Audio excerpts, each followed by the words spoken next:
All right, hello, THL folks. That's Team Hearth League. Say it with me, group. League. League. League.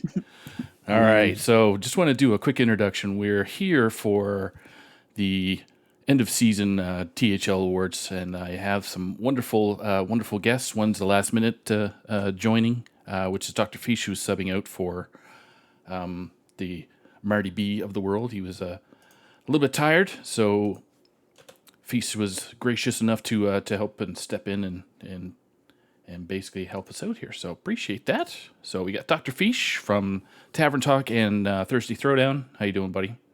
I'm doing well, man. It's good. It's good. And we got our wild aficionado, Jailstorm. How you doing, bro? Doing well. I'm excited to produce some more wild content. It's been a little while, but glad to be back. You said a little wild or a little while? Yeah, I'll shut up now. Okay. You want to interpret that? Oh, All right, and then we have the OP Stream Up Family Feud host, Lotus Knight. How you doing, bro? I'm good. I'm very glad to be with this League of Legends here tonight. See what I did there? oh, Bling blang. League. I like it. So we're just going to run down the topics of conversation. So it is going to be the THL awards, of course. We're going to start off with Wild Series at Season 4. This is going to include NA and EU. Then we're going to go to the Pro Series, which was in Season 7. Then we're going to finish off with some Allstar team announcements there for both of those series. So that's Wild and Pro. Then we're going to jump into a 5 to 10 minute intermission while our other host, which is Donde, Corrodon or Gordon, and Ron Mexico, are going to jump in to finish off the Hero Series, Season 16, Legacy Series, Season 19, and then we get into the Social Content Awards and then the All-Star teams yet again. So, all right, guys, you ready for the first tidbit of awards that are going out tonight for the Wild Series? Let's get started. do it. All right, let's jump on in. Oops. Do I have the right one up? No. Silly me. There we go. So we're at Best Captain. So that's what we're going for. You can start off at number 2. We're starting off with Best Captain, right? Yes, Dr. Or Fish Top is... Captain? Yep, Dr. Fish is going to start off. Oh, I'm Alright. doing captains. Okay. Sorry, best new team. Oh, best new team. My All right, bad. yeah. So I for got the wrong best- graphic up. Yep. I'm fired. No problem. So for the runner-up best new team, we have Mad Scientists, who posted a 5-4 week record during the regular season, scoring 135 points with a 52.22% game win rate. So this team's been around in a few iterations, but this iteration having a pretty nice season for themselves. However, we have a best new team in the Aussie Pain Merchants, or APM, for NA Wild with a 7-2 record, 152 points, 56.91 game win rate, and Yep. secured, I believe, the second seed out of the Brown Conference during the regular season. Huge congrats to Bone Masher and crew for best new team. Yeah, APM really burst onto the scene. I mean, coming in, we knew there were a lot of great players on that team. There were a lot of high expectations, and I think they lived up to it. Yeah, I would 100% agree. Smashing teams all over the place, especially with the 152 points is hard in the Wild Series with the no 0 PR portion of it, similar to Pro. So Yeah. but all right, so let's get to Jailstorm there for Best Captain. Yeah, the next award is for the Top Captain of Wild Series. We'll start with the runner-up, familiar name from APM, Bone Masher. He went 7-2 in the regular season. He had a game win rate of 56.91%. Again, we just talked about him, new onto the scene, being the great general of strategy for the team. Nothing but props. And our winner of this award for top captain, a familiar face from F2L Viridian, we have Marty B coming in with Hey. 7-2 this season, a 62.5% game win rate percentage. And Marty B for a long time has been the F2L go-to guy for Wild, for a lot of standard series as well, but making his mark once again. Huge staple in the Wild community there. So it's good to see that Marty was cleaning up for top captain there. So Yeah, Mhm. he very much so deserves that spot. I know he works very hard just preparing and making sure his team's in the right position to succeed, so yeah, props to him. I think he consults with Corbett myself, but little trash talk. So anyway, we're gonna roll over to Jailstorm is going to continue on with the EU best captains. Yeah, so starting with the runner-up for the top captain of Wild EU, we have Marty B again, leading F2L Celadon to a solid placement. He went 7-3-1 this season for Wild EU at a 54.15 percentage game win rate, and he accrued 181 points for his team. Again, we just talked about Marty B. Gonna say all the great same things again. I mean, he does everything he needs to, kind of as a role model for a lot of Wild captains. Mm-hmm. Always available if you need some advice or strategy help. So, a great captain. However, he was beat for the Wild EU series by another captain, the leader of A Little Agony, Corvette. Having another great season in THL. He went 6-3-2 for the regular season. His team had 191 points. Himself, he had a game win rate percentage of 56.16%. And you just got to give it to Corvette here. I mean, his team did very well in Wild EU, so he's got the secret formula. That he does. All right, so we are going to jump over to Lotus Knight, who's going to do Rookie of the Season. Lotus is our expert uh, Wild Series guy. Thank you. So number 3 rookie of the season, we have Spiked Wheel. Just I don't know how, but THL voted and made Spiked Wheel the number 3 rookie of the season Oh, for Wild Series. We'll take it. And amazing. yeah. Yeah. And for my draft pick, I want to say the number 2 draft pick I get to do is Nice Jewish Owl, who I don't know why he had a 6-3 record in Wild Series. I thought he was a standard player. Apparently, he also plays Wild. I guess Owl is a wild card. Or maybe it's back in standard. I do not actually know. It's Nice Jewish Owl had a 1917 record. Just pretty good with a 53.03% game win rate. Great job by Nice Jewish Owl, but not nice enough to be my number 1 draft pick. And the draft pick I'm going to go first with tonight, Saku, is Possible Hope. Is it possible? I think I can possibly hope they're still available by the time my turn arrives, but they went 7-2 as a rookie in Wild Series, where you have to compete with Bone Masher, with Marty. I mean, it's just crazy. They had a 2013 win rate record with a 59.35% game win rate. Wow. Yeah, congratulations to Possible Hope for being picked for my Wild draft team. That's very impressive. I have a question. Do we know if Possible Hope plays in other series in the league? No, he does not. I've Well, that's never heard even of He, more that. he impressive, I only think. only played Wild last season and did a fantastic job on Yeah. the Owl That's team. very impressive because I Yeah. know coming in as a rookie, especially for Wild, there's a lot of veterans in there. A lot of Mhm. people sometimes aren't too familiar with the Conquest format, so their Yeah. first season is a little rough, but I mean, Possible Hope just proving that wrong, so. I mean, it's just every once in a while you see these rookies that just go crazy in their first season. I don't remember who were the last ones we had. I think Justin was like that his first season, but if not, he can just post and say, "Nah, it was awful." But we always have those, and it's always amazing to see. No. Yeah, THL has a lot of big No. preppers, but you can do well your first time. I didn't. No, I didn't either.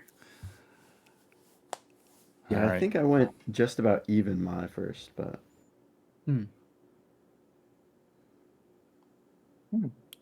Very. It's sometimes when you come into the league. That's always fun. So saying this now instead of the Right? THL. So coming into the league, there's like either the players' anxiety of trying to figure out how this format works, and some people get into Yeah. a loss streak that normally win on ladder pretty well, but it's kind of good and bad. You learn how to do some of the competitive stuff a little bit better, and then you get better because you have teammates to help prep as opposed to trying to Wait. figure it out yourself, right? So Yeah. It's always Are you great when supposed you to have get good better? teammates. supposed to. You're supposed to, yeah. It's rumored. Yes, yeah. That's the rumor.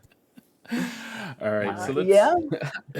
let's rip over to Fish again, I believe. Let me see. Yes. So, Yes. so we got Fish doing the comeback player. Is it? All right. Comeback player of NA Wild. Some really good names up here. So I guess we'll start with our runner up, or should I say runner ups, as we've got two players tied. We've got Slight, who was 4-7 the previous season and ended up 7-2 this season. And he is tied with Lasagna, who went from 3-8 to 6-3. So very, very good to both of these players. However, there is another player who had a slightly bigger bigger difference in record from the previous season. That would be Labora Sangre, went from 2-8 to 7-2. So big congrats to Labore. I know all three of those guys on there are excellent players, so happy to see them turn it around into this season. yeah, I think for all three of those guys, the second season of stats definitely is more I don't know, appropriate than the first set because all of them are experienced, solid players. So these scores of 2-8, 3-8, 4-7, tough to see. Sometimes that just happens to you. Yeah, for sure. Especially seeing Lasagna do that, knowing how good he is. Yeah, Like, with all of them. I mean, yeah, definitely. All right, so let's rip over to our good pal Jailstorm, I think it is. Hold on a sec. yeah. All right. So our next award is the MVP. We'll start with Wild NA. Everyone get our your rigs. runner-up. Everyone get your rigs ready in chat. The rigged buttons are ready. Rigged buttons ready. All right. The runner-up for Wild NA MVP is Bone Masher. Going 7-2, had a game record of 23-8, a 70.36 weighted game win rate percentage. A very solid season. Again, we said he was captain of APM, but going 7-2 and is pretty solid, but going 23-8 is extremely great. Considering that he did have 2 losses, 8 of those lost games can be attributed just to those 2 losses. So minus those 2 losses, when he went 7-0 about for the rest of the season, he probably had a game win rate of about 20-2, something around there, maybe 18-2. 20, So he just went on a 21 tear. to 2, yeah. Yeah, just a stretch of great matches. 3-0s, 3-1s. But moving on to our MVP winner, we have Corbett. Corbett went undefeated this season. He went 9-0. He went 27-11 for games won and lost and had a 67.6 weighted game win rate percentage. I mean, hey, if you go undefeated in a THL season, I think MVP is extremely deserving. I mean, it's super tough going 9 weeks undefeated, knowing that at any point that could just be upset, but Corbett staying strong, doing what he does best and winning. being undefeated and looking at the weighted game win rate is kind of misleading, but it's stats are stats. Undefeated beat 7-2. Well, I feel when you're that first seed for that long, you're always going up against tough opponents week after week. So it's tough to get 3-1s and 3-0s. I think you'll find 3-2s a little bit more often. So More close yeah, games. Yeah, very impressive by both players. definitely. Yeah. Okay, moving on to Wild EU.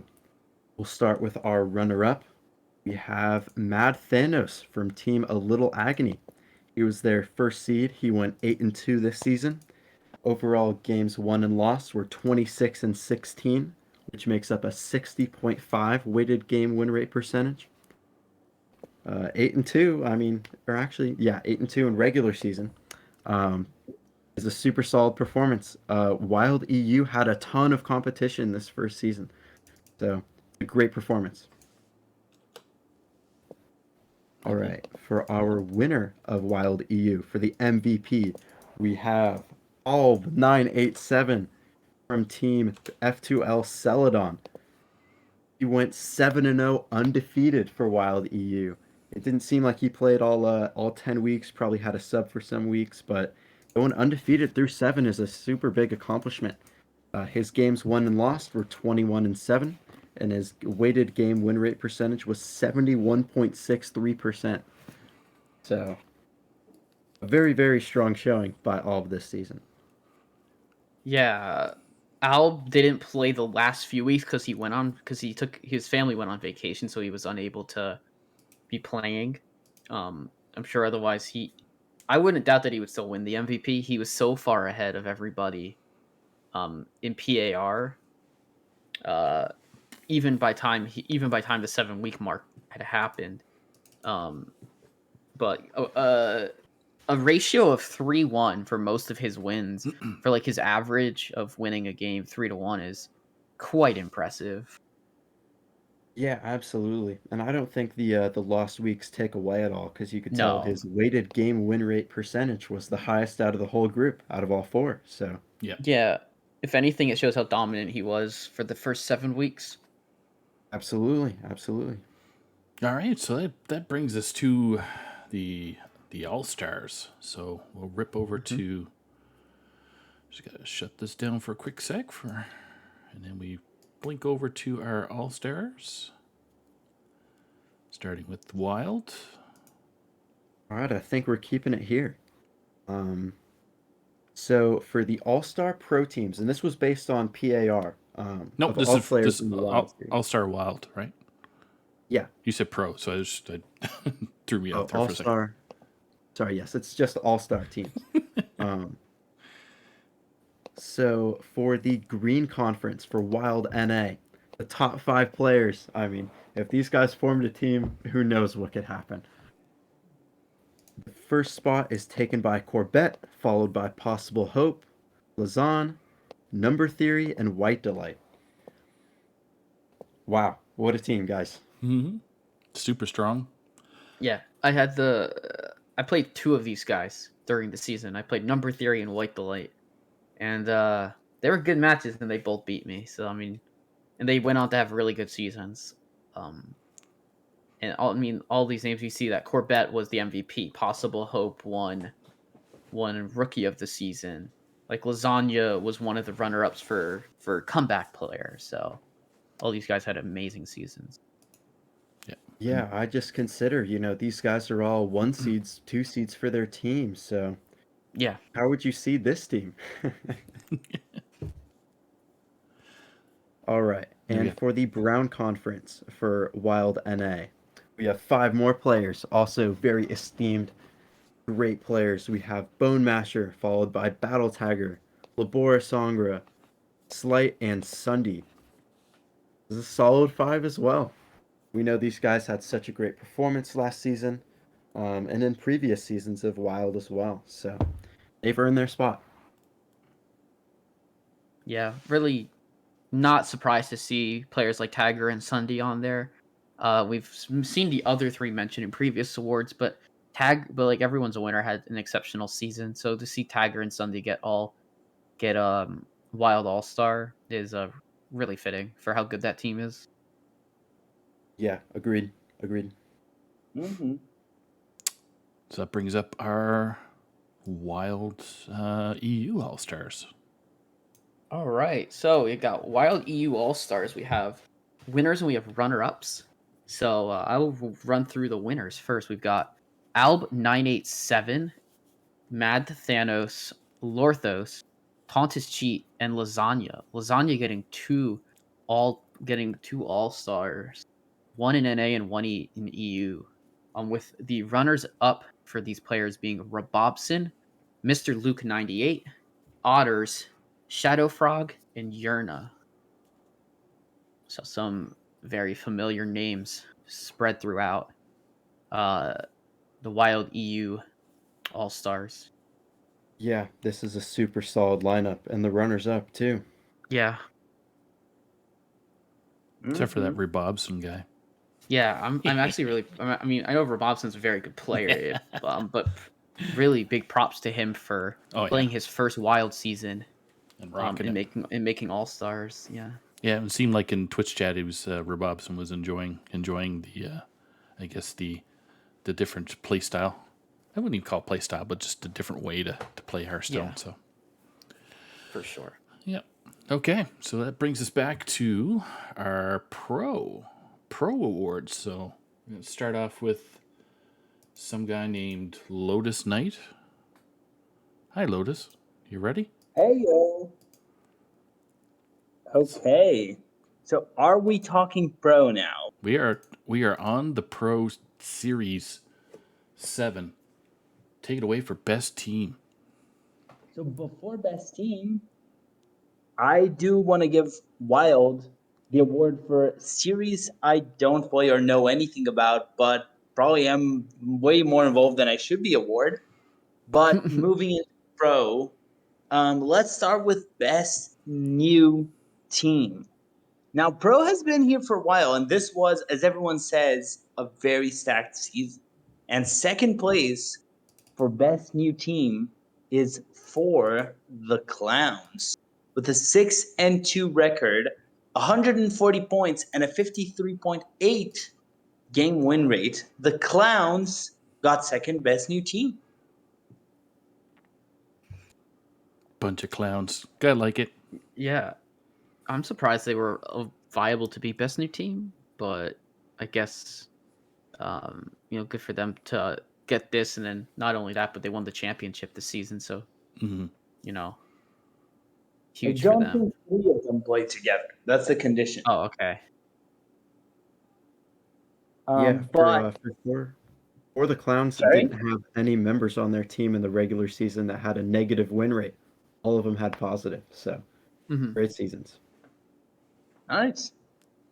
Great season for the Clowns, but the best new team is the only team to crush Pink Conference, even though they didn't get to semifinals, but they still crushed Pink Conference. We have the 5 Boxing Wizards jump quickly, also known as StreamOps Nightmare #1, with a 7-1 win rate record, 152 points, and a 63.76% game win rate record.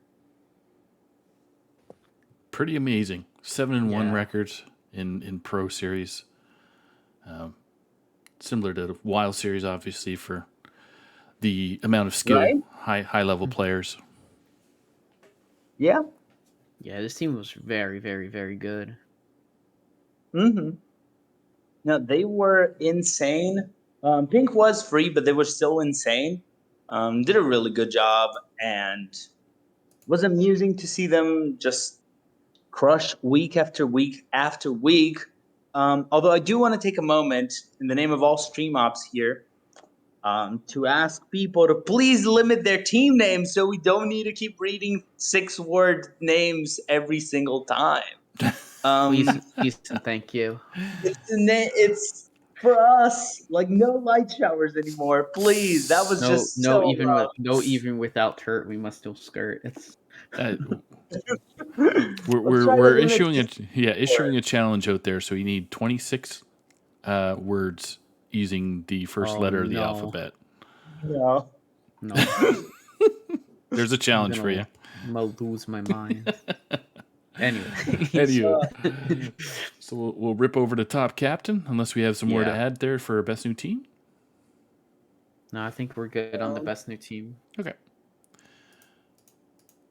All right, so top captain for pro series this season, runner up, the coach of Sheepies, Cyan Sheepies himself, 0 DQs, 5-3 record, 129 points, and a 55.42% game win rate. So congratulations to Cyan on getting runner up best top captain. But our winner for top captain, everyone's favorite pro team name, we've got Bread Ape and their captain Heat Shock with 0 DQs, a 6-2 record, and 142 points, 58.44% game win rate. So well earned Heat Shock on best captain on the season. Yeah, like the awards, we're seeing a good mix of both pink and Black Conference winning awards this season, so you do love to see it. Mm-hmm, mm-hmm. All right. Give me one quick sec here. All good. Just gonna fix a graphical error that happened there just a second ago. Ooh. Anyway, we're all good. Okay, so now we're on to, where are we? Rookie of the season, is that right? Yep. Yeah. All right, for season 7 pro, the rookie of the season runner up was Pasqua. He had a 5-3 record, playing for the Clowns. Mm-hmm. He went 21-13 overall in games won and lost, and had a 59.41% weighted game win rate. Solid first season. I mean, we know Pasqua's a very good player, but if it's his first season in GM pro, by the way. Yeah. A fresh new GM. Mm-hmm. All right, and our winner of the rookie of the season was Total Orange from the team The 5 Boxing Wizards Jump Quickly. He went 6-2 this season, had a 19-13 games won and lost, and had a 57.5 weighted game win rate percentage. So, very good season by Total Orange as well. Okay, that flicks us over to Lotus Knight there with comeback player of the season for pro season. Okay. Comeback player, we have a tie. 2 players actually got comeback player this season. It is rigged. It's definitely rigged. I want to say I don't believe in one of them. I man. never believe them, ever. Damn. And that is not used for anyone. So I'm going to start by the one I don't believe in. The first comeback player, we have Donde, going from a 1-7 record to a 4-4. Just Donde had a great improvement from, was it still Aeon? He was 2 seasons ago. Yes, think he it was on was. Aeon. He was on Aeon 2 seasons ago. Yeah. Yeah. Turns out Brushy Tuna makes players better, as Ron would say. And Donde had a 4-4 record, closing the season, tying for comeback player with your Mumked, who went from a 3-5 to a 6-2. Your Mumked had a killer season in like every single series, and this is one more of them. There we go. 6-2 is a great score. And your mom kid, it seemed like it depended on the expansion that some people caught on super quick, or it just, I don't know. Fish can better describe it possibly, or it's, I don't know how to verbalize it. Some expansions just click better with people. Yeah. Yeah, and sometimes it just takes a little bit more experience in a series to get used to it as well. Could be a thing. Yeah, going from 3-5 to 6-2 is a huge improvement. I mean, Yeah. it may not seem that big that Donde improved from a 1 win to 4 wins, but that's still pretty big. Because he obviously Brushy Tuna had that. Both of these teams had great seasons and both made, I believe both made at least semifinals with MPH making the finals of pro season, and Ked really helped them get there, and Donde helped as well. All right. Yeah, it also shows the ability of these players just to adapt across different seasons to improve. So Yeah, impressive. for sure. So that brings us to the next category there, which is Dr. Feast just doing the MVP. All right, so for Pro Series Season 7, we've got really great couple of winners here. For runner-up, we have Dardar Banks of the 5 Boxing Wizards. He went 7-1 with a 23-10 game win rate, which as a weighted game win rate is 67.86%. So excellent season. And the only player who could top him was his own teammate, who is our Season 7 MVP winner in not just a great website creator, but a great player. We have Donkey, who went undefeated 8-0, which is something that not a lot of players have been able to do in Pro Series over the seasons, going undefeated in the regular season. A 24-7 game win rate, averaging below a 3.1. Averaging below a 3-1 in his matches. Insane. Yeah. 71.98% weighted game win rate. Yeah, he had an amazing season, and I'm looking forward, to see how he keeps going in the series, because he's an excellent player. Upcoming GM, maybe? I actually don't know if Donkey's a GM or not. I'm just thinking. I don't think he is, but it'd be really interested to see if he had ended up getting into the GM scene, but I don't know if he crushes enough ladders or not, or attorneys, I should say. But I don't know. Yeah. Anybody wants to educate us, they can certainly do that. Chat, get on it. Sure, I'm sure chat will know. Yeah. I know Dardar has been close to GM before. I don't believe he has made it quite yet. Okay, so Diamond clarified it all. So. Okay, cool. Thanks, Diamond. Thank you, Diamond. All right, so that brings us to our. If Lotus, you back yet, dude? I am back. Okay, so we are gonna rip over to the All-Stars for Pro. And get the graphics up. So if you want to make the announcement, sir. Sure. So we're going to talk All-Star. We're going to start with the Black Conference. The team that made the Black Conference top 5 pro players. We start with Baldus in the 5, your Mumked in the 4, Bucket Train in the 3, Brushy Tuna in the 2, and Heat Shark in the 1. Oh, dang. Let's go, Brushy.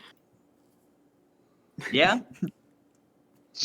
I would call that a good draft if that had happened for me. But Same. that was not allowed. That said, we also had the Pink Conference team. We had Wild 9 in the 5, Y the Hunter in the 4, My Anodon in the 3, Dardar Banks, and who else? Donkey in the 1, because he was undefeated. Great teams, and congratulations to all these players for making Pro All-Star team. Yeah, fantastic set of all pro. We thank a lot for the donations there for people that paid to be on the All-Stars. Yes. Joking, of course. Justin, thanks a lot for the $10 for trying to get on the All-Star team. I'm sorry you got outbid. We're all good. But what a great bunch of guys. We used to for people that are tuning in that never saw the All-Star games that we used to play. Just because time and the schedules kind of get crunched as the expansions rolled through. So, but we used to have the All-Stars conferences go against each other, and it was pretty fun. Yeah. Pretty fun It listening was a to lot of fun. all five gentlemen or individuals consult and make plays, and then bring meme decks or whatever. So it was really a cool time. But tis still. Yeah. Wanted to basically thank our, go back to the caster screen, thank our panel here. So we have Dr. Fish, Jailstorm, and Lotus Knife for joining us. We are going to jump into a 5 to 10 minute break there while we're doing the switchover. There's also a little gem that Dawn Day is going to be doing a special announcement during the second half there. So if you guys are around during our musical interludes, because we're going to continue to be live here, stick around for that, and you get to hear what he has to say for the special announcement. So any final thoughts here from the panel before we go into the interlude?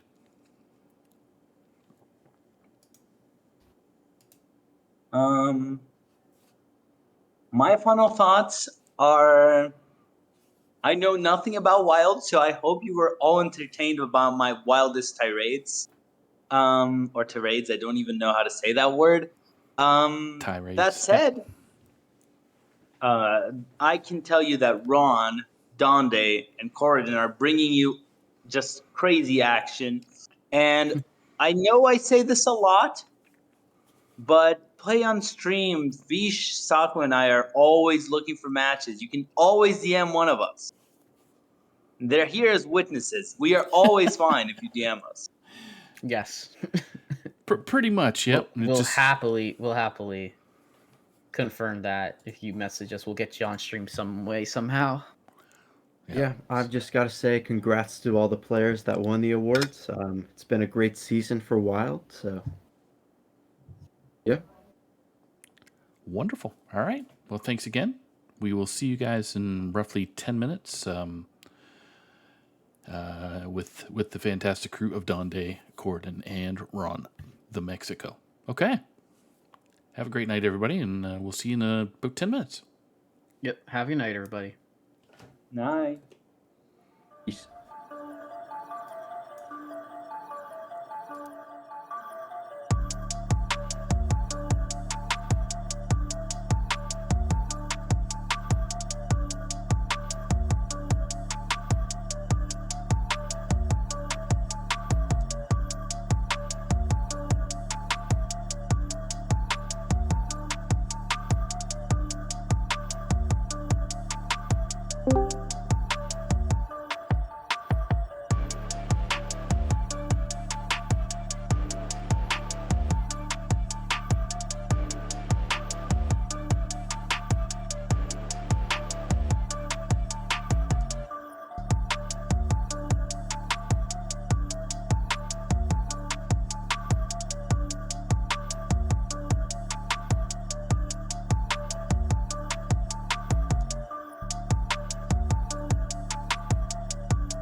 It's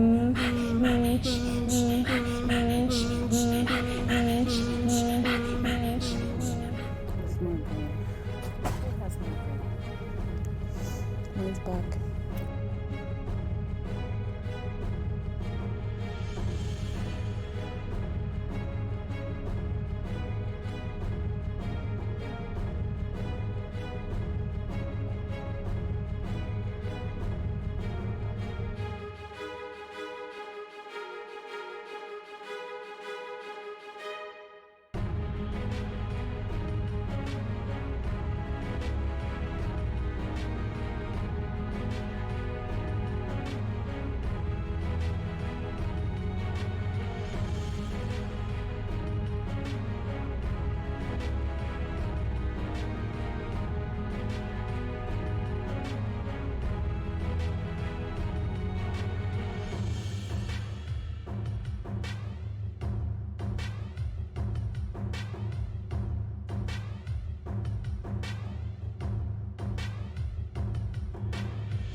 of a kind, I'm like a rare breed. A breath of fresh air, you can see me. People stand up just to greet me. Role model, kids wanna be me. Listen now, later you'll believe me. Got you under my spell, the whole thing was easy. I just come and wink my eye like a genie. Put my crown on, y'all little peasant can king me. I'm irreplaceable, the different one. Since I was born, I was the chosen one. Every time I speak, you know it's unique. Might go over your head, my words are kinda too deep. Man, I'm wise like an eyelid. Summa cum laude, I graduated from college. Man, you a fool if you doubt this. Act like you know I'm the one that's about this. King me. King me.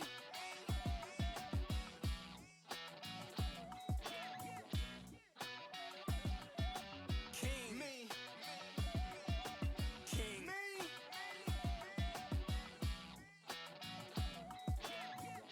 I do what I want, call me a prima donna, a capitalist, you know I'm about $1. I did it my way, no apologies, marching to my own beat, they still wanna follow me. Diamond in the rough, I'm a future star, but envy is a mother, they'll shoot your car. Gotta bob and weave through the jealousy, enter at your own risk, I guess is what you telling me. We ain't the same, I ain't like the others. It's levels to this thing, don't be righteous, brothers. I got a quality, my rep is distinct, unmistakable. Please, come and tell me what you think. Never mind, I know I'm hot dog. Y'all need to catch up, I'm about to pop y'all. Certified rock star, chain around my neck, middle finger to the cop car. Can't nobody out here do it like me. Ain't nobody out here winning like me. Can't nobody out here do it like me. Just like me, like me. Can't nobody out here do it like me. Ain't nobody out here winning like me. Can't nobody out here do it like me. Just like me, like me. Who want the smoke? Who want the smoke? Who want the smoke? Yeah, I wait. I'm still waiting. Nobody, nobody, nobody do it like me. Nobody, nobody, nobody do it like me.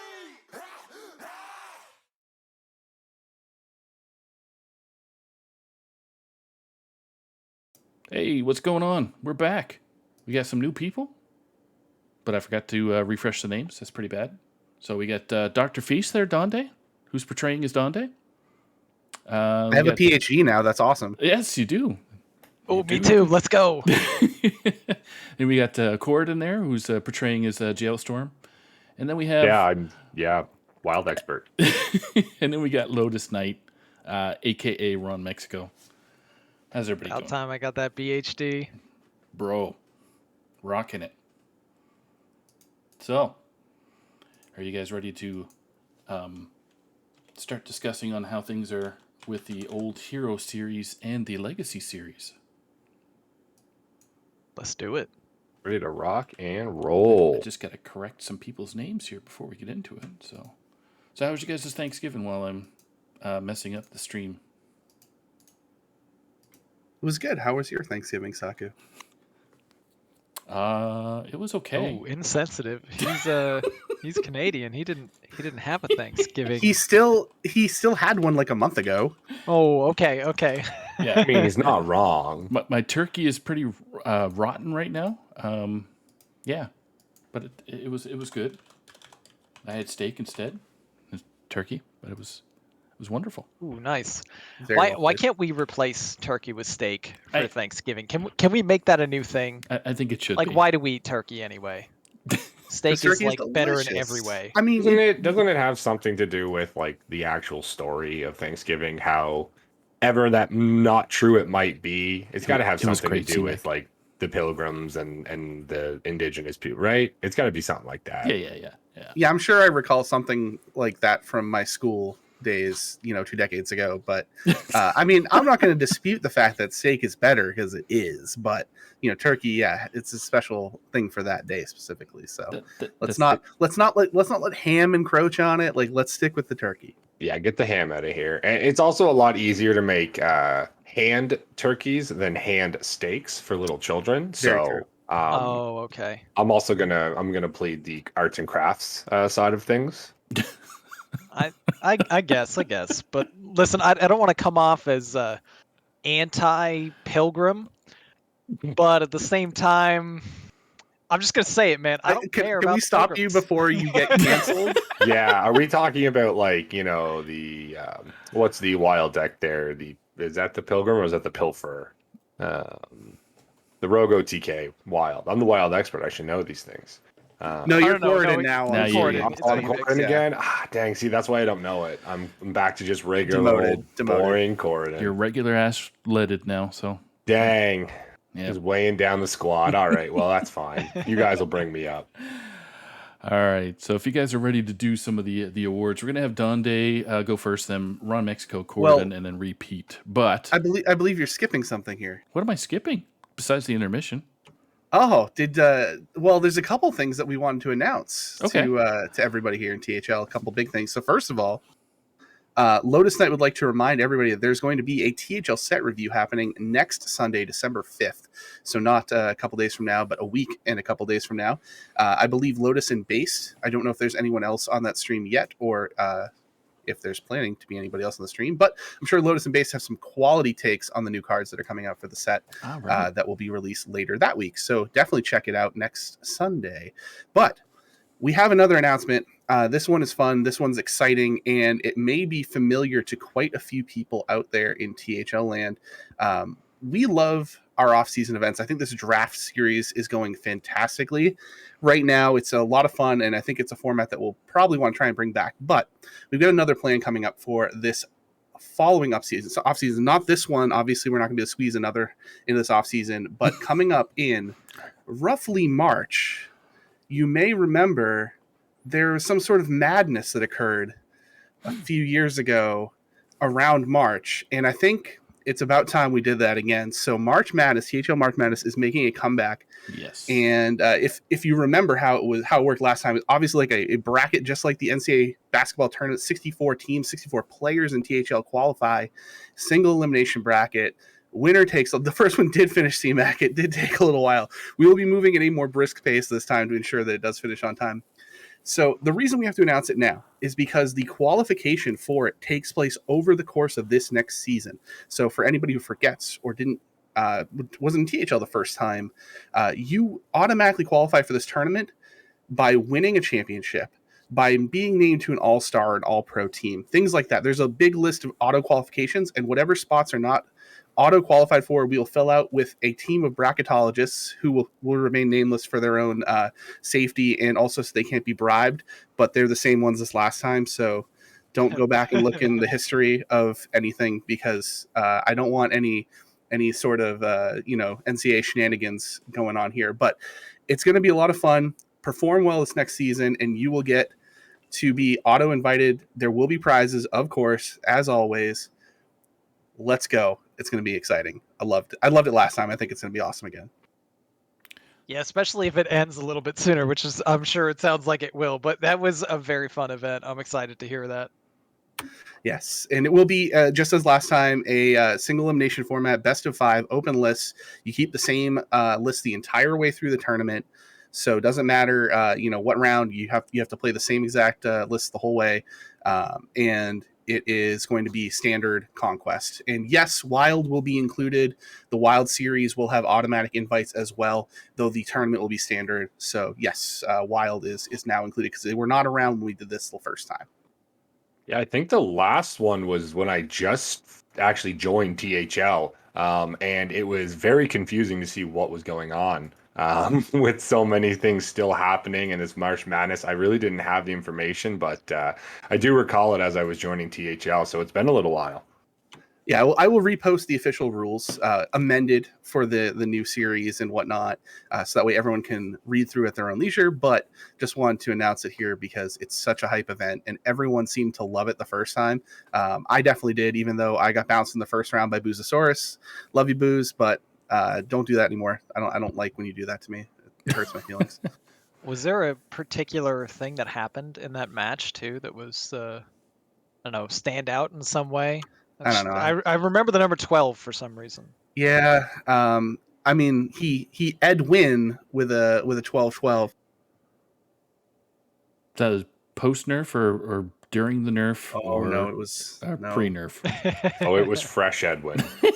He was still dodging him at that point in his career.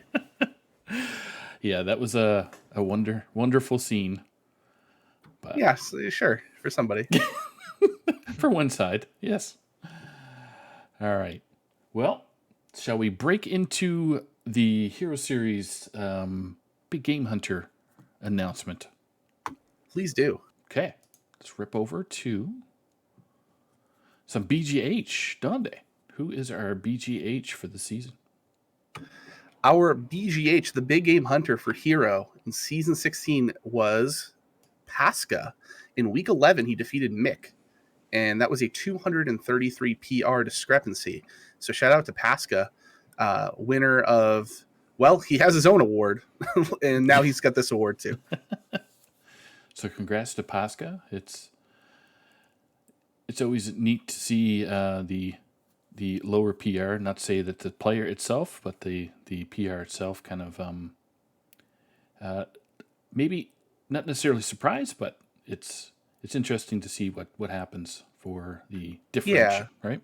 So this one's a little misleading, I think, because Pasca is a much better player than that PR would indicate at a first glance. If you know Pasca, you know that he's definitely capable of taking out anybody in the upper echelons of PR in THL. So Mick just happened to be the unfortunate soul that drew him that week, and Pasca did what he had to do. But yeah, Pasca is a great player, and this is, like I said, it's a little misleading, but still technically correct.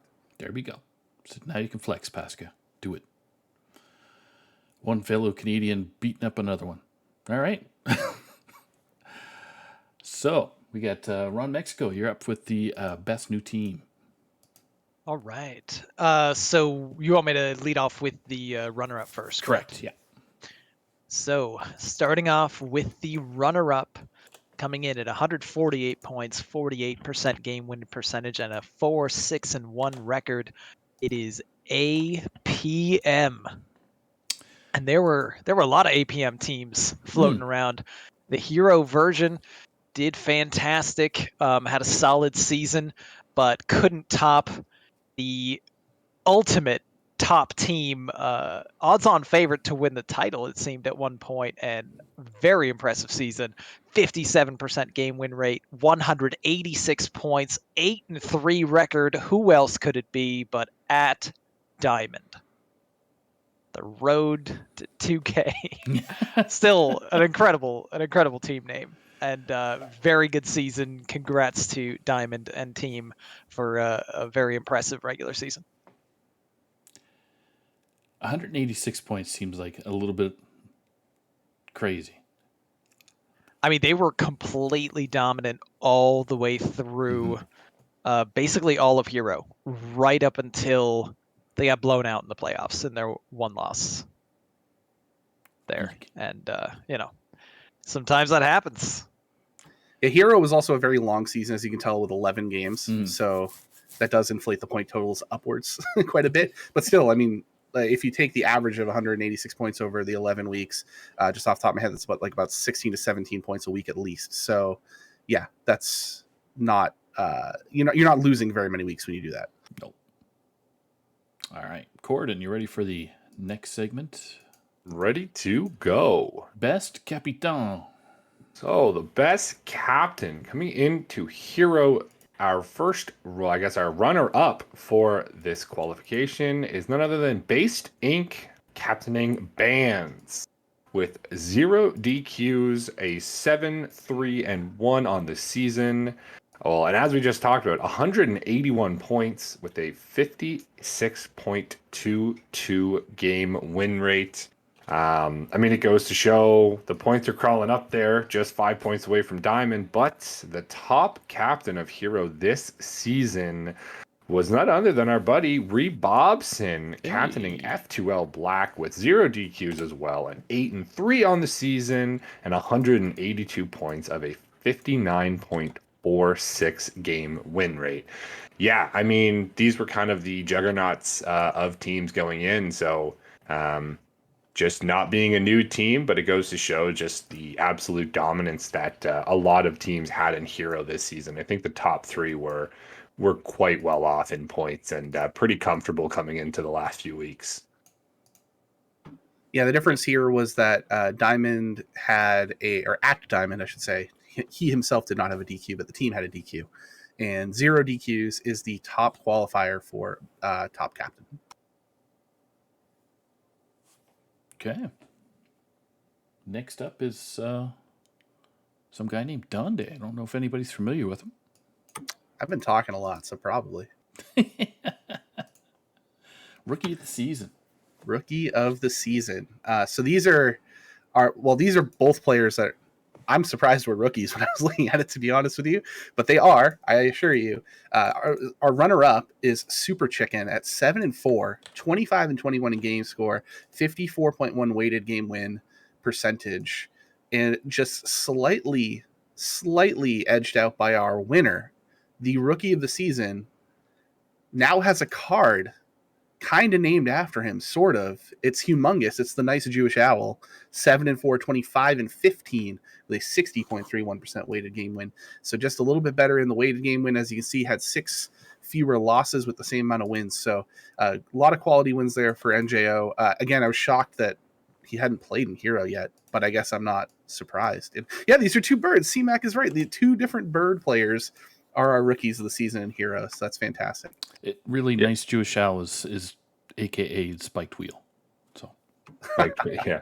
I think NJO subbed at the last bit of the previous season, which is why people were really surprised to see that he was going to be a rookie this season. Yes. But I mean, I think he went like 2-0 or 3-0 even while subbing in. So yeah, as expected, it's pretty good accomplishment to take down Super Chicken, and as tight as it was, I had a few more game wins in there, or I guess few less game wins. So great job. Yeah, the cutoff for qualifying to be a rookie is to not have played half a season's worth of matches. So we usually cut it off right around like 5 or 6, depending on how many games are going to be in that season. So if he was only 2-0, which I think was correct based on the stats that I was looking at, he would not have qualified for a full season yet, which means he can be a rookie. There you go. what a rookie. Barely gets in there, but it is kind of surprising, as you mentioned, to see both of these players well known in other series, always doing very well. No surprise, of course, to see them having great seasons, and congrats to Nice Jewish Owl for getting that big rookie of the season win. Hey, you can only get that once. True, one shot. And now you can hold it over Super Chicken's head forever. So that's always fun. Shades of Brushy Tuna mentioning to me that he was rookie of the season in pro. I was just going to say, Ron, that sounds like eerily familiar. So he's got a screenshot saved that he just sends me sometimes. There you go. All right, so let's get to comeback player of the series. All right, comeback player. So this one, we like to celebrate the people who had some bounce back seasons occasionally. It gets a little rocky, variance being what it is. And we're going to start off with our runner-up, Heat Shock. Had a very rough previous season at 2-8, but bounced all the way back to 6-5. Impressive bounce back season for Heat Shock, but was outdone by our winner with an insane performance on the way to a championship, no less. It is 9 eyebrows, bouncing back from 4-8 all the way to 9-2 on his way to a title. I mean, what better way to get a comeback player victory in a season like that? Congratulations. Way to go, 9 eyebrows. Yeah, I mean, that's really the storybook of it for 9 eyebrows too. Not only having such a fantastic season, but pushing for the championship.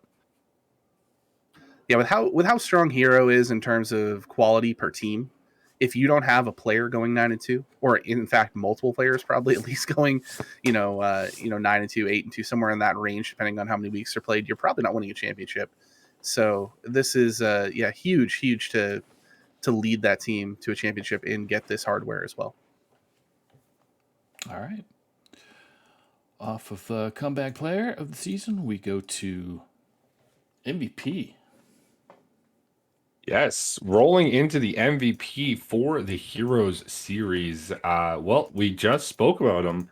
Nine Eyebrows is coming in as the runner-up at that 9-2 with a 28-15 game win and a 62.32 weighted game win rate. That is good enough to get Nine Eyebrows the runner-up for MVP and Hero, but as to anyone's dismay and, pretty expected, we have none other than Agent PWE with a 10-1 on the season, 32-18 game match, and a 61.52 weighted game weight. Whew. What a season by Agent PWE. It's absolutely insane.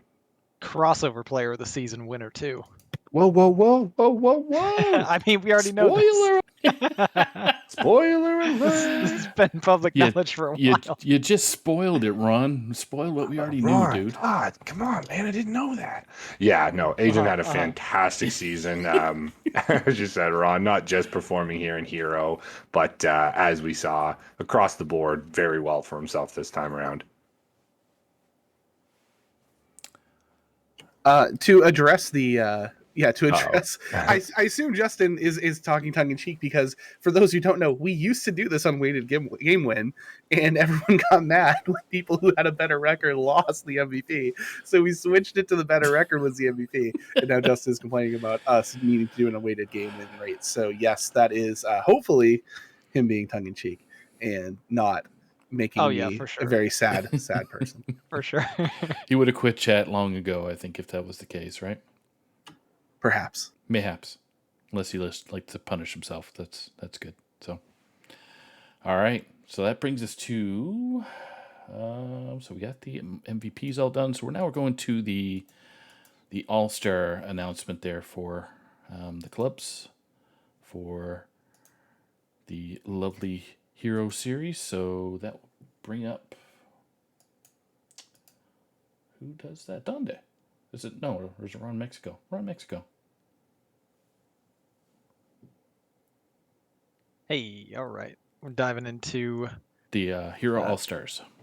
Hero All-Stars. So, to start off, we have it was condensed to one conference. You want me to go 1 to 5 or 5 to 1?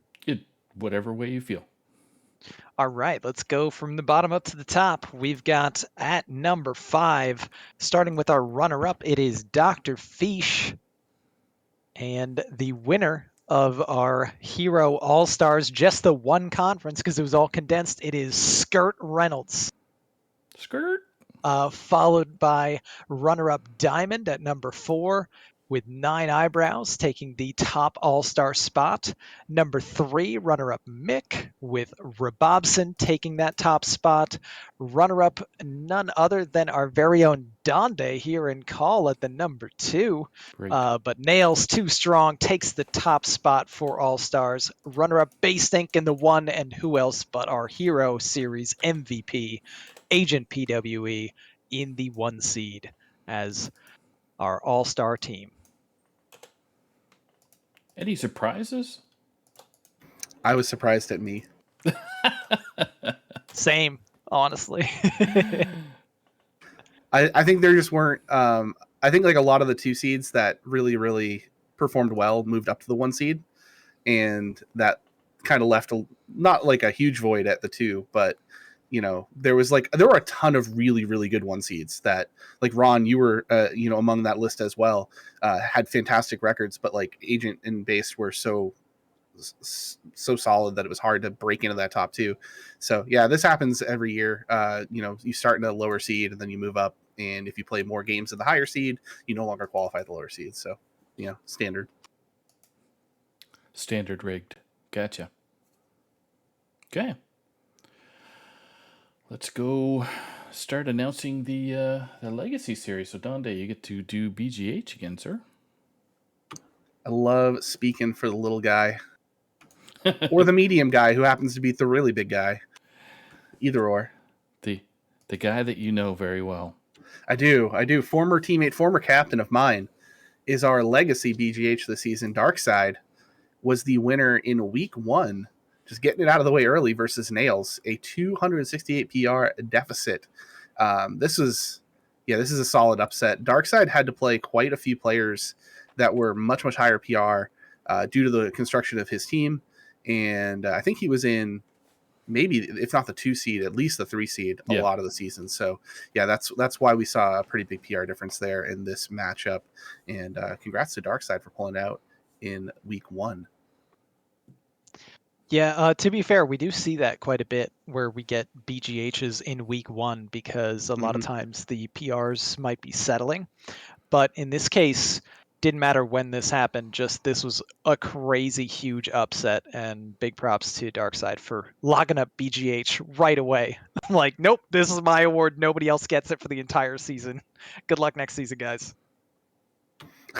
Yes.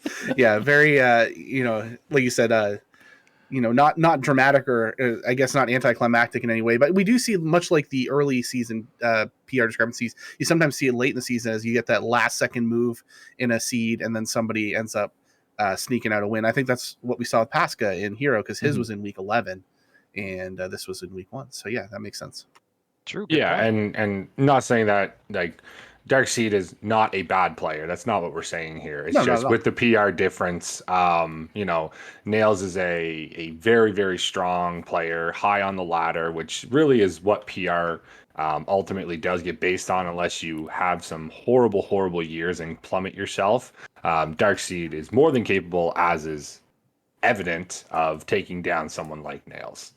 Yeah, when you say high on the ladder, Nails is literally a rank 1 player at times. Like all the time. He holds rank 1 more than enough to say that he's the top player on ladder, in any given season for extended periods of time. So it's not that we're underselling Darkside. It's just that Nails is very, very, very imposing against any opponent. Except for Neji. Neji seems to. Neji doesn't exist in the same planet that we all do. All right, so I mean, if you hear Nails tell it, Neji's washed. yeah. If you hear Neji tell it, like Nails is washed. So good times. It was always a interesting conversation between the two. It was pretty fun, especially during the draft series chat. That was good. So, all right, so let's rock and roll to best new team. We're on Mexico. All right. Best new team for Legacy. Well, we had 3 teams in contention here. I'm going to start from the bottom up to the top. Who else but another APM team? Monster season, 7-2 with 147 points and a 54.1% game win rate. Our other runner-up was Wallet Warriors, going 5-3-1 with 151 points and a 56.52% game win rate. But there was one team that just stood head and shoulders above the rest through the entire regular season, and that was Golden Wisps, taking an 8-1 record throughout that regular season, 170 points, 59.24% game win rate. Just absolutely insane season, and well-deserved as best new team here. Yeah, normally we reserve the runner-up obviously for only one team, and then the winner is only one team, but felt it would be remiss if we didn't mention both Wallet Warriors and APM, because you can see Wallet Warriors did score more points and had the better game win percentage, but APM had the better record. So when you're kind of comparing the two, obviously apples and oranges a little bit, and they're in different conferences. So or were they in different conferences? Actually, APM might have been in the same conference as Wallet Warriors. That might be why you have them silver here, or is that just a byproduct of them being runner-up, Saku? Yeah, it's just a byproduct. I think they were. So. I thought they were different conferences. I was gonna say Wallet Warriors was in the free conference. Yeah, they Wallet were in Warriors was in silver, silver, which is why you threw me a little bit. I know, because we played them. But yes, these are two teams that were, on by any metric, very evenly matched, despite the difference in records. So I just wanted to give a nod to both of those teams. Well said. Well said. Corden, you ready for the top captain, sir? Oh, I'm ready. Well, as we were just speaking about, we've got the captain of Wallet Warriors himself, Mr. NJO. 0 DQs, 5-3-1 on the season, 151 points, and a 56.52 game weighted We, just saw this, but congratulations to NJO coming through, putting, I think, a more, I would say, new team together with Wallet Warriors. I think a few TESPA people, some people from some other communities. So Wallet Warriors did really good for themselves, but reserving that first place is none other than the Golden Wisps with MPV, 0 DQs, and 8-1 on the season. 170 points for 59.24 game weight. I mean, is anybody surprised to see these two here, or to see MPV and the Golden Wisps up there?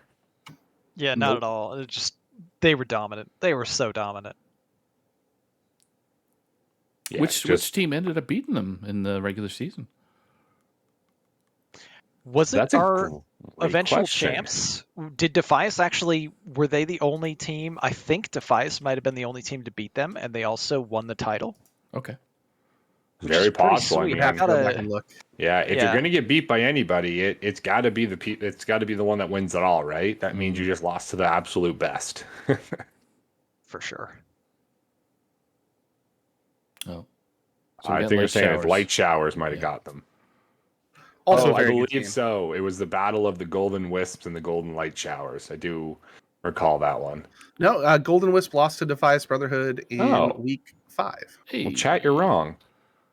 14-12, Defias over the Wisps. shame. I mean, they're not completely wrong because Golden Wisps did lose in the playoffs to Playoffs the don't Light matter here, Showers, Ron. we're looking at the regular season, and that one regular season loss was in fact our eventual champions, Yeah. Defias Brotherhood. MPV just confirmed. So, needless to say, 8-1 record. They have it. Can't deny that. So, congrats. It's very rare to see a team go completely undefeated in the regular season, not even counting getting a championship itself. So 8-1 is really, with the variance in I know this is a bingo, like saying variance in a Hearthstone stream, but the game that we play has variance in it, so you're going to see matches go odd ways, and to even go 8-1 is pretty fantastic. Agreed. All right. So that brings us up to our rookie of the season for Legacy, Donde. Yes, sir. So we are going to start off with the runner-up here. A member of the cult is Epic Mingo at 7-2, 23-12 with a 63.3% weighted game win. Only, again, getting very barely edged out by, is it Stev or Steve? I assume Stev because we're not seeing an E on the end of the name, but I don't want to get it wrong. Also the Golden Wisp, 7-2, 25-12, 63.74% weighted game win. So we get two players that are so close to each other, but Stev just edges out with the 2 extra game wins there, and then the weighted is just slightly higher. So congratulations to both those players on their fantastic rookie seasons. Yeah, what a crazy close race that was. Oh, yeah. All right. Next up is comeback player. So, Ron, right. Mexico. Comeback player. So we're going to start off. Our runner-up went from 3-5 to 8-1, an almost invincible season, and that was Mojo Powell. What a crazy bounce back season he had from the previous season till now. But he couldn't top the improvement shown by, I think this is kind of a conspiracy. All right. I think this plan was, all right, let me sabotage Sage. Yep. And then lock up the comeback player award because I want one. Yep. Who else but 2-star Mako coming in with an 0-7 record from a season ago and improving all the way up to 6-3.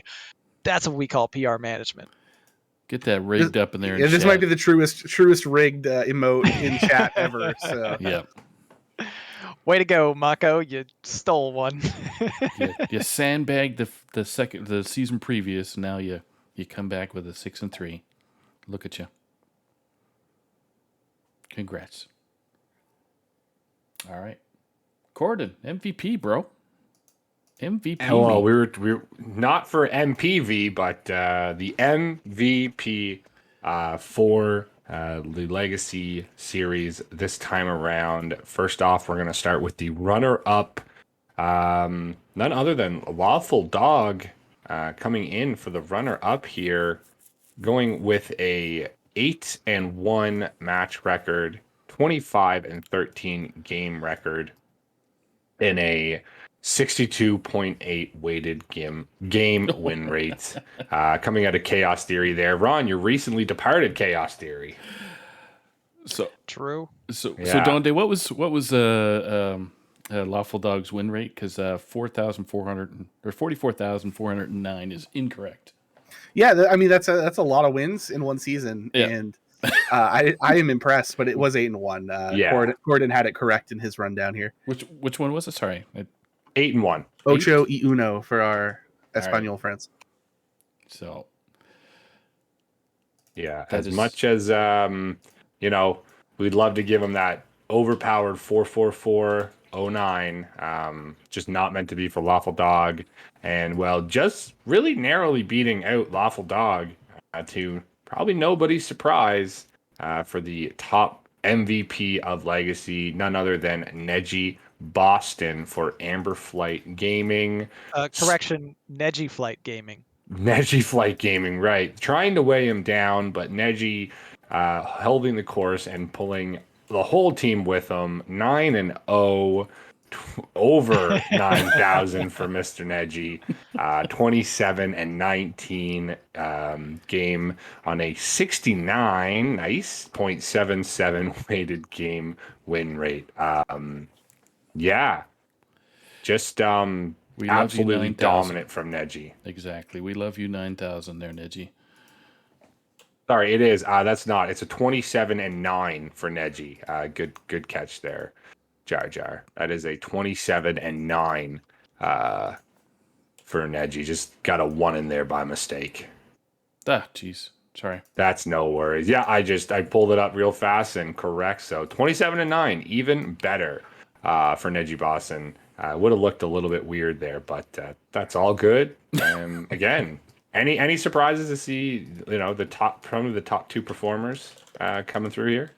Yeah, I mean this was always Neji's award here. He just was insane all season long. His one competition, I think, was Mojo Powell, who lost at the very end of the season.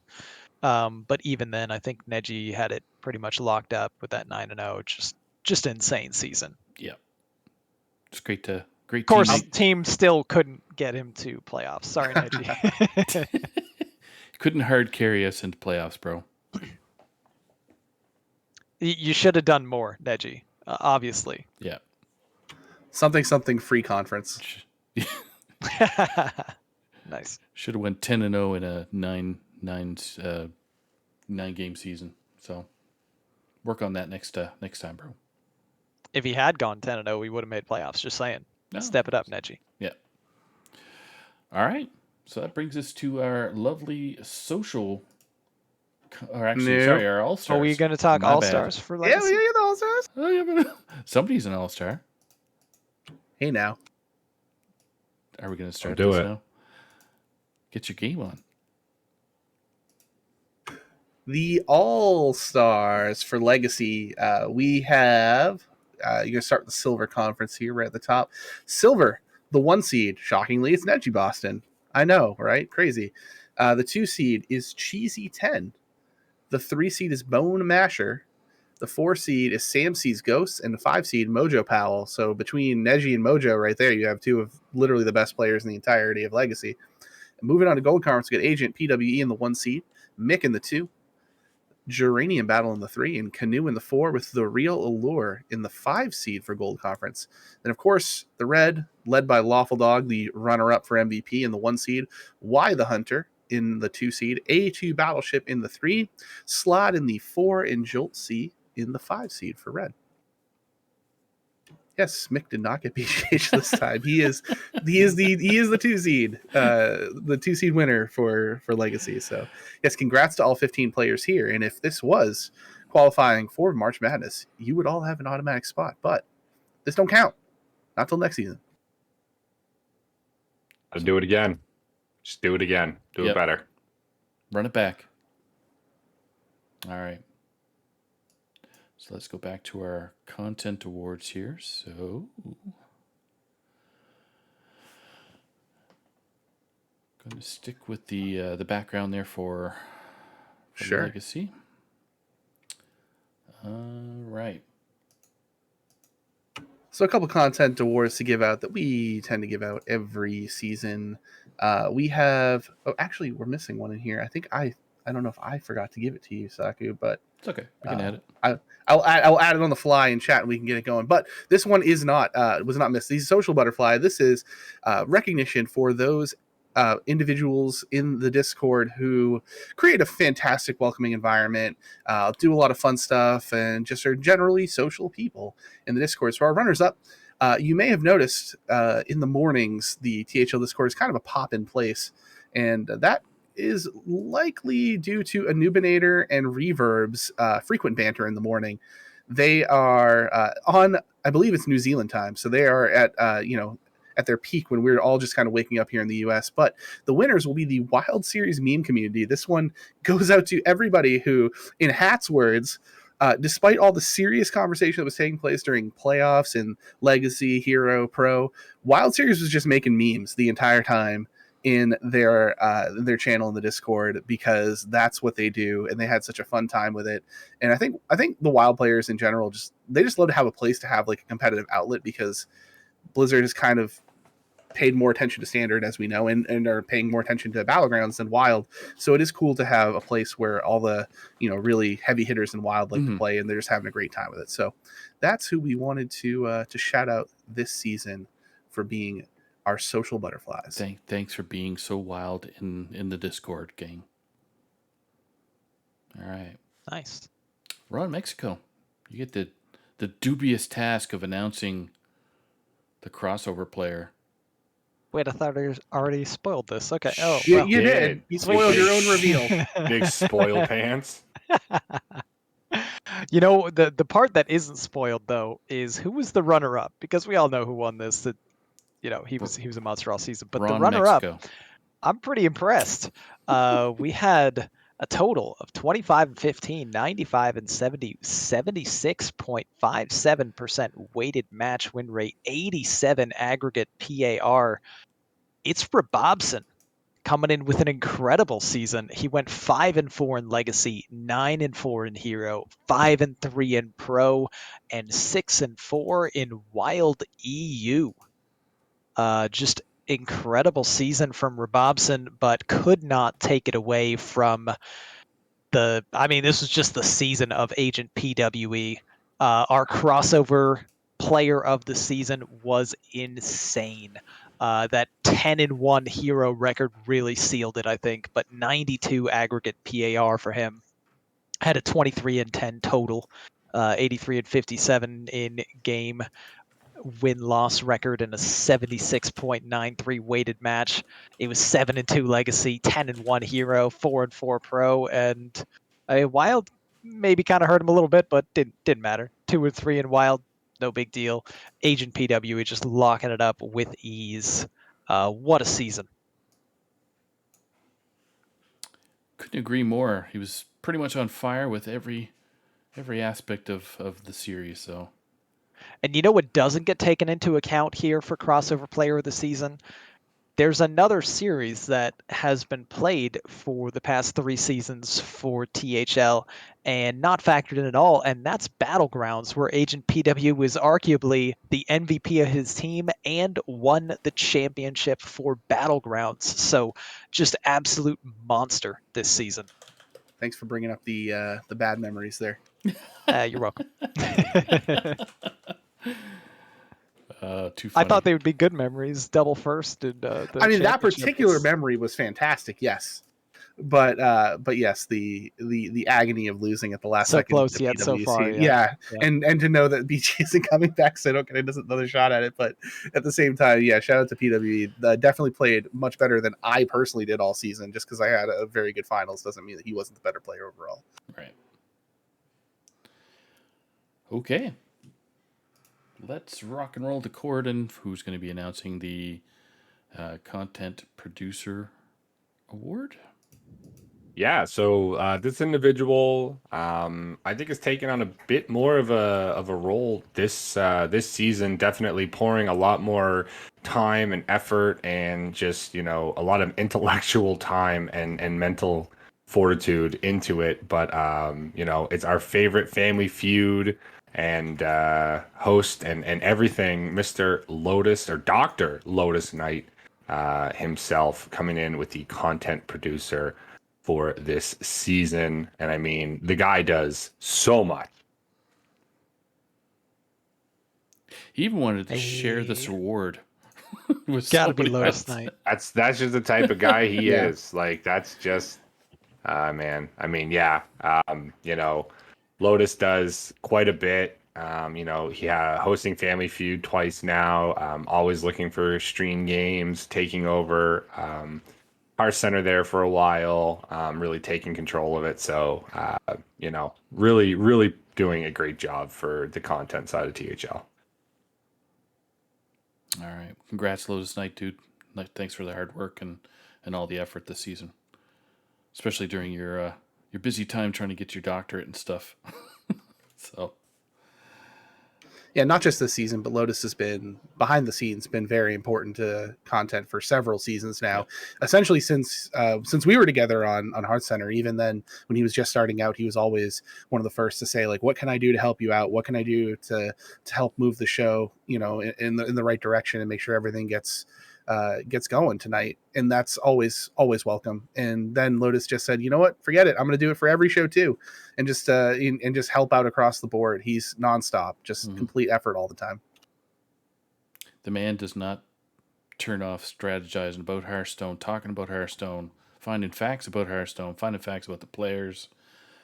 He's just, we'll call him the National Enquirer of the THL. Finding As all soon the as news. as soon as one of his show ideas ends, he's got another idea in the Yes. works. Like, he's just there's something like always churning in his mind in terms of content, which I endlessly appreciate, because it's nice to hear fresh new ideas rather than the same shows that we see all the time. Everyone loves the shows that we do, but it's always nice to have those one-off experiences like the Family Feud and other stuff that Lotus is coming up with. So yes, shout out to Lotus now and forever. Yes, if you have a new one, you haven't told me yet, but that I'm sure will be exciting to talk about. Yeah, it'll be announced. All right, next best show, Donde. Our best show of this season was a show that is actually not a new show, but kind of revived in a way. It's Wildin' Out, our Wild show that Marty kind of spearheaded and took over the production of, and really, we wanted to make it its own thing. We didn't want it to be like tacked on to any other show and just say, like, Wild can have like a 20-minute section here. Like, we wanted to make sure the Wild community knows that they are, even though a newer portion of THL, just as important as all the other series that we have in THL. And they responded by making a show that was fantastic consistently all season. So definitely want to give a shout out there. It's if you like Wild, there's really no better place to be as far as Wildin' Out in THL content. So thank you to everybody, not just obviously Marty was the one producing, but everyone that appeared on the show. I know like Jailstorm was here earlier tonight, Memnarch, Corden, I believe you were on the show as well at points this season. So it's like, oh, not Wildin' Out. Not Wildin' Out. Who am I thinking of? That's not Corden. Corbin. There's a lot of people that aren't me. Oh, there. Wow, thank you for the insight. Nice. Newsflash. Yeah. I always feel bad shouting out individual people because I know I'm going to forget some people. It could be Corbett. It could be any of the Corbett. I think Coriden. It's Corbett that I'm There thinking you of. go. Yes, that's exactly what it is. We Not are, Canadian, but not Yeah. American, which is, again, there's like, hundreds of other countries. Aussie. we are definitely on the same wavelength. Corbett and I on for Wild Skill, and boy. yeah, we're definitely on the same keel. Yeah. That's I understand why you made that mistake. Yeah. Incredible claim. Seth is another one. Rotted Zombie, also off the top of my head too. I'm just trying to remember people, but yes, so many good personalities, so many great players as well. All right. Cool. So now we go to which one? Oh, Ron Mexico gets to do the Pasca Award, but for those, I have to kind of remember what the award was actually for. It's the Community Yeah. Liaison Award. So, Donde, if you want to Just Yes. well, I mean, Ron is gonna give this Right. award away. but yeah, so elaborate. this award is an award that we generated last season, and we decided that we weren't going to give it away every season, but only when it was warranted. And we did feel like there was a standout this season that needed to be recognized. So, as a community liaison, this is someone who has been important as an outreach source to other members of maybe like another community that has helped bring people to THL. We saw it with Marty B last time. It was the previous winner of the award. So Ron, take it away. Yeah, Who won this so award? kind of following in Marty's footsteps, actually, this player had quite a bit of outreach and effort into EU as THL kind of expanded into another server for the first time in its history. And even though EU might not be coming back this upcoming season, the door is still open for future seasons. And that is, well, you were just talking about him, none other than Corbett winning the Pasca Award. Congratulations. Just really incredible outreach. The amount of influence that he extends into other levels of the Hearthstone community is really impressive, and it's really cool to see that new influx into THL. I think I spelled Corridon wrong, but yeah. Yeah, I was going to say that's not my name. That was so weird. Yeah, no, for sure. Big ups Also, for... Go ahead, Ron. just a quick little shout out too for Corbett. If you have not seen his little video with Mr. Smite and Patches, it is absolutely incredible. It's like slowed down. The Titanic theme is playing as he slow mo says he has charge for Patches coming out with Mr. Smite. It is just perfect. Highly recommend. All right. Now we get to this weird award, which is Community Builder Award, or the Saku Award. So it's going to go to Corbett Corden. Yeah, the Community Builder Award. Somebody who, a commitment to really continuing to build up the community that is THL, but also, working just within our community and making the THL a better spot. Really, it's none other than Mr. F2L himself. Reed Bobson will be taking home this award for just the continued support that F2L has brought to THL. Every series, it was an EU wild. It was wild. He's all over. If it's F2L related, his hands are involved, and he's definitely bringing a lot of great individuals to the THL through those channels. Yeah, and you said it about as well as could be said right there. The continued involvement in THL, you see F2L everywhere. They're in every series, sometimes multiple times in the series. And like pro, they'll have two teams, depending on how much interest they have. And Robobson even mentioned to me at one point there was like a wait list to get on his pro team for multiple seasons. Like that's how sought after being a part of F2L is. And F2L has flourished alongside THL. In sort of kind of like a symbiotic relationship there. THL gets people involved in F2L, F2L draws people in and brings them to THL. So both grow together, but could not be done without the tireless work of Rebob. Again, impacting on EU as well as within the America side of things. I know Rebob wasn't necessarily the person who created F2L in the very beginning, but he's done so much hard work in just the past year that it would be remiss for us to not recognize that hard work. Right. Keeping the F2L brand going across the series, like everybody's mentioned already. So that's a lot of hard work if you're, I guess, the point person. So the point person for that particular team or logo brand.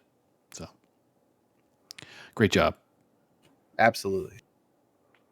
All right. And our final impromptu, shouldn't say impromptu, but the award that Dondi's going to announce here. Yeah, I wish this. I thought this one had made it into the sheet, but it might not have made it into the sheet. We haven't had this award all the time because the amount of blogging fluctuates pretty heavily on any given season. But it felt like there was enough this season to give it out. So we have a best blogger award. The best blogger this season. It kind of goes to the player of the week team as a whole, but Dr. Bomb D in particular was the one who's putting our blogs together for the player of the week. So we got everybody who was part of creating the player of the week articles will share this award, but Bomb D is the point man for putting it out on the website. DeSharmo also driving force behind player of the week in its, is starting that as a concept, and also is the one helping post the blogs to the website. So we wanted to kind of give him the runner up, so to speak. But Bomb D, he's out there healing people and lifting them up via player of the week. So we wanted to make sure that he got recognized as well. And who created the idea of player of the week? Just so if any new players out there that don't know what DeSharmo was the one who came up with the concept for it a couple seasons ago, and he kind of passed it a little bit off to Bomb D in a leadership role, just as his involvement in like real life other stuff kind of came up where he couldn't be as hands-on with it. But I know I've seen, Corden, you were doing articles for it. Fish has been involved. Itachi's been involved. I'm sure there are countless others. Again, I hate to call out individual people because I know I'm going to forget people. But there's a Lotus Knight. Yeah, based in Lotus. Who's surprised that Lotus is involved in this, guys? Come on. Marty as well. He Marty took down a lot for the Wild EU for the new iteration. So good job there. BOMD did have Wild NA himself. So he was putting this together through his the birth of another, as they call it, mini BOMD. He did a great job with it. Yeah, absolutely. I also want to mention too, just a quick shout out to Corden, actually, because being on Hearth Center for a few seasons, there were quite a few times where we were under the gun for trying to get the write-ups done before showtime, and Corden was huge in stepping up there. So I think everyone should definitely be applauded for this, but I just want to give a special shout out to Corden for helping POTW along. So Corbett, right? Corbett, yeah. That was Corbett. Right. I love this becoming a running again. joke. Yeah. The show must go on. So I always love writing up the player of the weeks. I always think of it's really bad when I see player of the week. I think of Breath of the Wild. Oh yes. Now I will too. Yeah, and now it breaks my brain to say it. So it's awesome. Player of the week is really, really fun. I know there hasn't been much talk about it for next season. I don't know what they're looking for. I'm sure Dr. BOMD has some plans for it, but it's a blast to do, to just dig into a match, stick around on Saturday night, Sundays, see who's really, the game winnings, or are there any big PR upsets? Are there any crazy sweeps that win matches? So it's always something that's really interesting to get involved in. And I guess while we're here too, just so that everyone knows who to reach out to, if you do want to get involved with any of this stuff, if you want to write for Player of the Week, definitely get in touch with DeSharmo, Dr. Bomb D, great starting points. You can get in touch with myself, Lotus Knight. 2-Star Mako is always looking for people for Saloon on Monday, so that's definitely something to get involved with. We've got spots.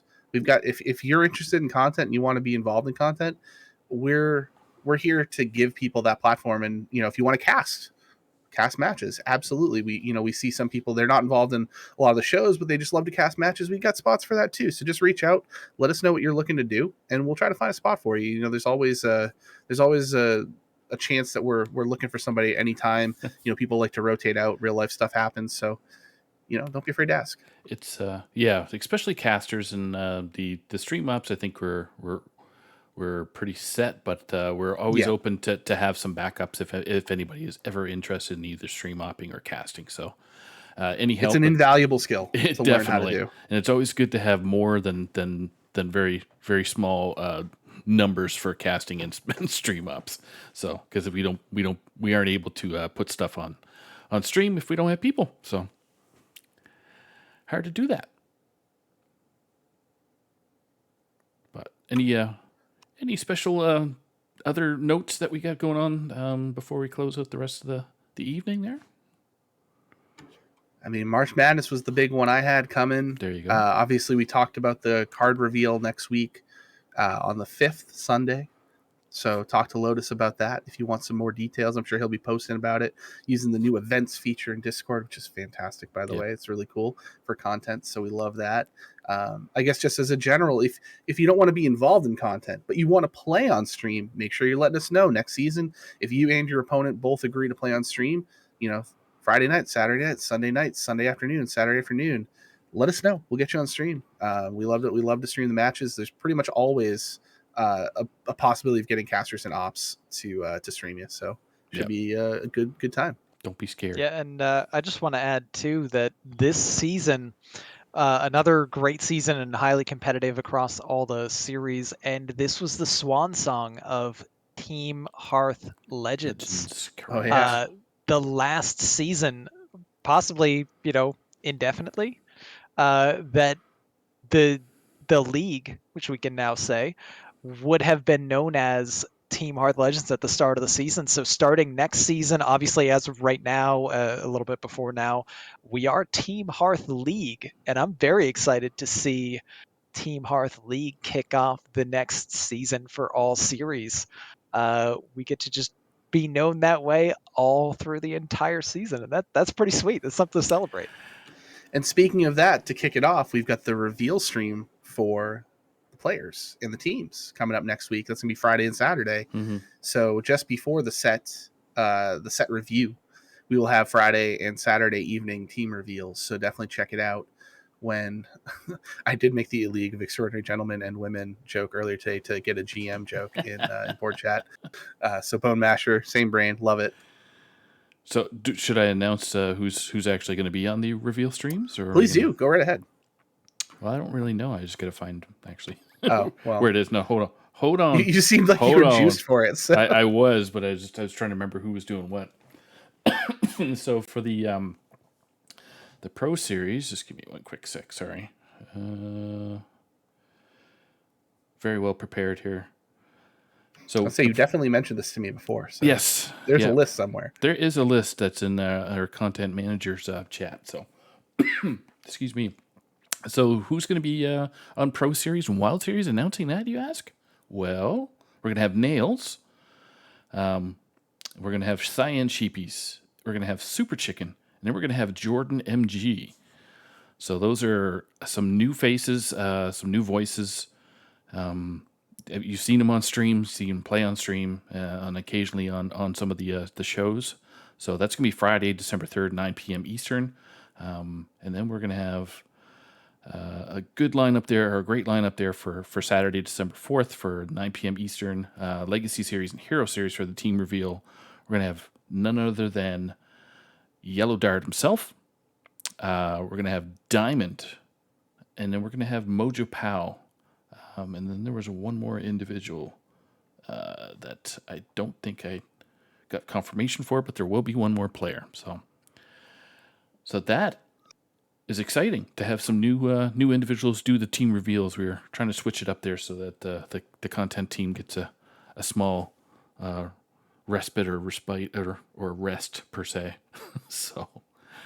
But at the same time, you have a couple people in there that have been captains and around THL for quite some time, like Yellow Dart and Diamond. Yep. Are as captains institutions here in THL and will be very knowledgeable of all the players beyond their own. So I look forward to checking this out. Yeah. So if you don't know their names, you will when we introduce them come next week. So. But on behalf of our casters tonight, I want to thank Don Day, Corden Corbett, and Ron Mexico for joining me tonight and making the announcements for the Allstar teams and all the lovely awards that everybody surely deserve, stat related. So I want to thank all the people that were able to join us on chat as well. Thanks for your lovely input and your funniness. So we will see you guys pretty much next week. Actually, this Sunday, I think there's a match that may be broadcast there. Mm-hmm. So Yeah, for the draft series. That's right. Yeah, for I think it's Geranium Battle. I gotta double check my. Always more content on the horizon. Yeah. And while you're checking that out, Bone Master does point out THL Power Podcast is coming back too. Those teams will be rated, we as they do our power rankings in podcast form. There is a new podcast. It's been posted in the Discord, and it's also on the main page of the website as well. So you can check that out if you're jonesing for even more THL content. And there is some of our chat on the screen. There you go. It was Geranium Battle and Itachi. That's who's coming up, I believe, on Nice. Sunday. Yeah. So Itachi never shies away from playing on stream. the man loves to be on stream. So, but thanks everybody. We're gonna wrap it up here. So enjoy your evening. Enjoy your leftovers from your Thanksgiving turkey. Those of you who celebrated, and we'll see you soon. Even if it's 4 weeks old. That's right. 4-week-old turkey is the best turkey. Good night, everybody. Someone get Saku the number for poison control.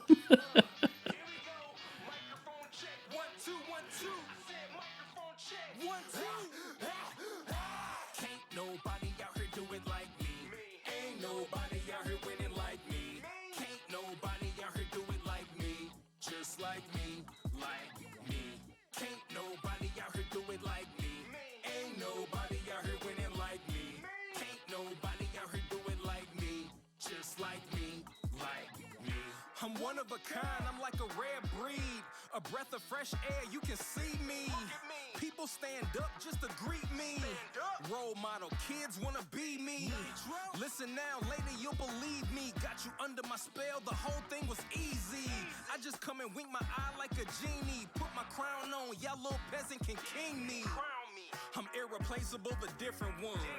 Since I was born, I was the chosen one. Every time I